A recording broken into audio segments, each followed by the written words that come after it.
Hi friends, இன்றைக்கி லஞ்சுக்கு என்னென்னு பார்க்கலாம். பீட்ரூட் பொரியல் தான் பண்ணிகிட்ருக்கேன். பீட்ரூட் பொரியலில் வந்து தேங்காய் போடவே மறந்துட்டேன். ஏதோ ஒன்று குறைன்னு நினச்சேன். லாஸ்ட்டில் பார்த்தா தேங்காய் போட தான் மறந்துட்டேன். தாளிக்கும் போது தான் ஞாபகம் வந்துச்சு. சரி, இதுக்கு மேலே தேங்காய் போட வேண்டாம்னு சொல்லிட்டு வெறுமனே தேங்காய் போடாமலே பீட்ரூட் வந்து தக்காளி, வெங்காயம், மிளகாத்தூள், பீட்ரூட் எல்லாமே போட்டு வேக வச்சுட்டு லாஸ்ட்டாக வெங்காயம், கடுகு, உளுத்தம்பருப்பு எல்லாமே சீரகம் எல்லாம் போட்டு தாளித்து ஊற்றிட்டேன். சிம்பிளாக இருக்காச்சு. ஏன்னா இன்றைக்கி குழம்புல வந்து தேங்காய் போட போகிறேன், அதனால் சரி வேண்டாம் அப்படின்னு விட்டுட்டேன். லாஸ்ட்டாக போட்டுருந்தாலும் போட்டுருக்கலாம். நான் தேங்காய் இதில் தேங்காய் இருக்கிறதுனால நான் விட்டுட்டேன். புளிக்குழம்பு தான் செஞ்சேன். புளி ஊற்றாமல் முருங்கைக்காய், கத்திரிக்காய், உருளைக்கிழங்கு போட்டு காரக்குழம்புக்கு எப்போவுமே செய்வோம் இல்லையா, மிளகாத்தூள் போட்டு தண்ணி வச்சு கொதிக்க வச்சுட்டேன். புளி மட்டும் ஊற்றலை. தேங்காயில் வந்து கசகசா, சோம்பு, கருவேப்பிலை, பூண்டு போட்டு அதை வந்து நல்லா அரைச்சி பேஸ்ட்டு அதையும் ஊற்றிட்டு லாஸ்ட்டாக கொத்தமல்லி தூவி இறக்கிட்டேன். இது கொஞ்சம் குருமாவும் இல்லாமல் காரக்குழம்பும் இல்லாமல் ரெண்டுமா இருக்கும். இது இட்லி தோசைக்குமே நல்லாயிருக்கும்.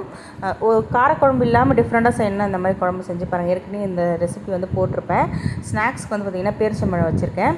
கௌசி வந்து பீட்ரூட் ரைஸே வேணும்னா அதனால் அவளுக்கு அதை வச்சுட்டு லஞ்செலாம் பேக் பண்ணி வச்சு, பிளாஸ்டிக் டப்பா வந்து எப்போவுமே நான் வாங்க மாட்டேன். கிச்சன் யூஸுக்கு வாங்கினா எண்ணெய் பிசுக்கெலாம் ஒட்டுச்சுன்னா அது கழுவ கஷ்டமாக இருக்கணும். ஆனால் வந்து இது வந்து ஃப்ரிட்ஜ் ஸ்டோரேஜுக்காக வாங்கினேன். பருப்புலாம் கொட்டி வச்சுக்கலான்னு. ஆனால் சூப்பராக இருந்தது கொட்டி வச்சதுக்கப்புறமா.